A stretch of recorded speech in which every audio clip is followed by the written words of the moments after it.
Anderson. I thank the honourable member for her intervention, and I'm quite happy to support her in Cody's campaign. Politicians highlight bans on certain knives like zombie knives, and that, in all honesty, is not a bad thing, as we need fewer weapons on our streets. But we know the most common weapon used in knife crime is a simple kitchen knife. It's used in over half of all stabbings.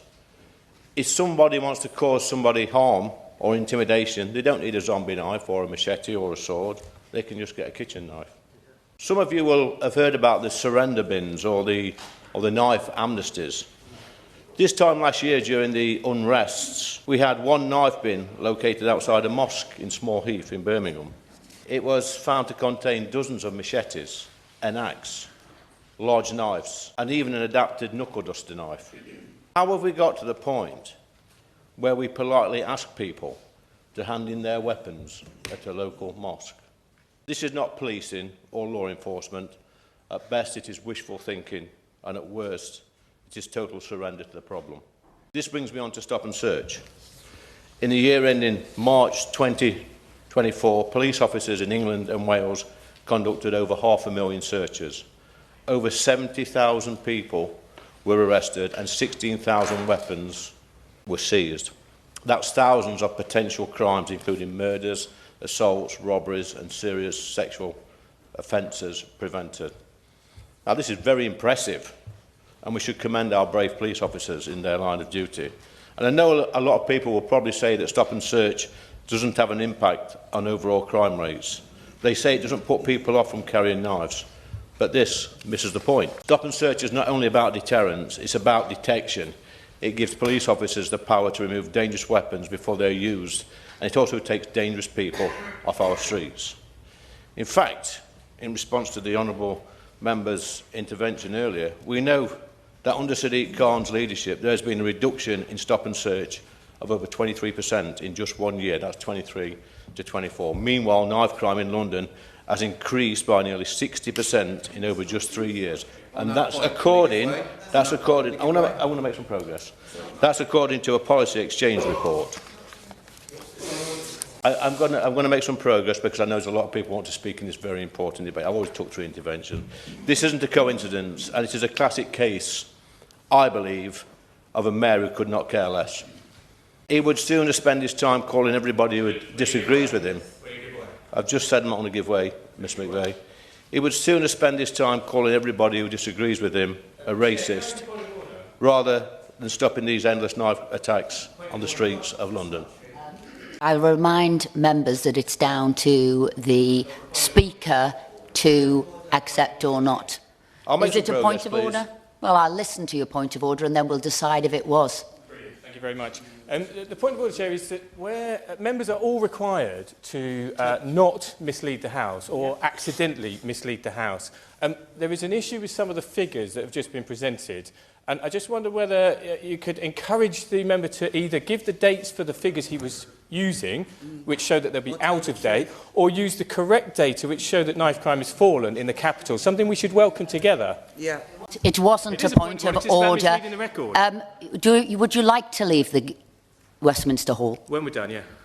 I'd actually ask you now to leave. Thank you. Wow, brilliant. Okay, Thank you. And it wasn't a point of order. It was a point of debate. There are at least 10 people who'd like to speak today, and you do have your chance to speak if you had, but I'm afraid your temper and your attitude doesn't actually belong in Westminster Hall. Lee Anderson. Thank you, Ms McVeigh. It's not the first time the honourable member has been thrown out of a room on this estate. Of course, we must use powers lawfully, and our police cannot be hindered. We cannot allow fear of red tape, of baseless accusations of institutional racism or unconscious bias to stop police officers from doing their job. I've had serving police officers and former police officers reach out to me ahead of this debate, and they've all said the same thing. They need to reform policing priorities from top to bottom. We need to protect police officers and increase stop and search without apology, without hesitation. In the same way, the message coming from our courts needs to be clear. If you're caught with a knife, you go to jail. When someone puts a knife in their pocket and walks out their front door, They have made a choice, and there must be consequences to it. Today, the maximum sentence you can get for possession of a knife is 4 years. For second knife offences, adults are supposed to face a mandatory 6-month jail sentence. But what this looks like in reality is completely different. In 2023, only 28% of people caught with a knife went to prison, down from 33% in 2018. Dangerous men are walking away with little more than a slap on their wrist or a community sentence. The rate of offenders receiving just a caution has dropped a lot over the past 30 years. And we know that the average custodial sentence has crept up to just over 7 months for possession of a knife and almost 15 months for threatening offences. This might sound like progress, but these sentences are far too short. The community sentences are still being handed out to most youth offenders. It's no wonder that young lads are becoming more brazen, carrying knives in broad daylight, making TikTok videos with their machetes. They do this because they know that our justice system is a soft touch. There are lots of reasons why a boy might decide to pick up a knife. Some believe it's for protection. We should never have got to a point in our society where someone feels the need to carry a knife to be protected. That said, I need to highlight that that adult men are the primary offenders. They're responsible for over 80% of all knife crime offences. It's not just an isolated incident amongst youngsters, and it's no wonder when grown men are getting off too. Just a couple of weeks ago, we all saw a man avoid prison despite attacking someone with a knife. That man was burning a Quran, and in this instance, the court has basically said it's okay to take justice into your own hands. If you attack and threaten someone with a knife for causing you offence, he will be the one who's convicted and you won't have to go to prison. And this is at the same time when people are getting locked up for Facebook posts or offensive tweets. It's madness. Communities across the country are fed up with our weak and flimsy justice system. They've had enough. They want action, not words. Over the summer, I submitted several written questions to the Home Office about illegal migrants crossing the English Channel in small boats. I asked how many of them had been found carrying drugs and weapons upon their arrival in the UK. I got a response from the then Minister, the Right Honourable Member for Wallasey. She told me that these migrants were searched upon arrival, and I quote, "Some small weapons, for example knives, have occasionally been seized as a result of searches over the past 7 years." Some small weapons. What kind of pathetic, weak answer is that? People in this country want to know how many and how many knives have been found.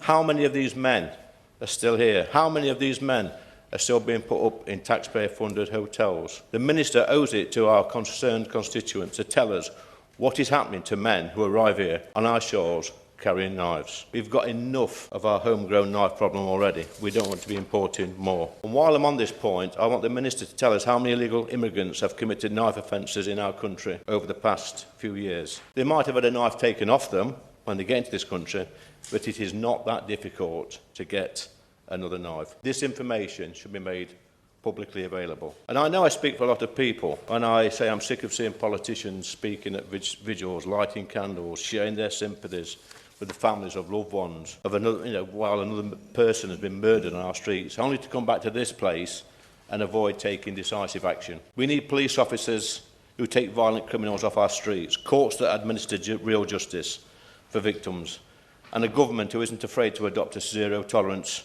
approach to knife crime. How else are our constituents going to feel safe? Our message needs to be plain and simple. If you pick up a knife, you will feel the full force of the law and go to prison. I've got just one ask on behalf of the law-abiding British public, and that is anyone caught carrying a dangerous weapon receives an automatic custodial sentence. I'm not talking about a Swiss Army knife or pen knives or small knives or tools used for fishing arts and crafts and men coming back from a shift at the local factory, or plumbers or electricians or carpenters. I'm talking about the type carried by people who have no reason at all to carry such weapons in a public place.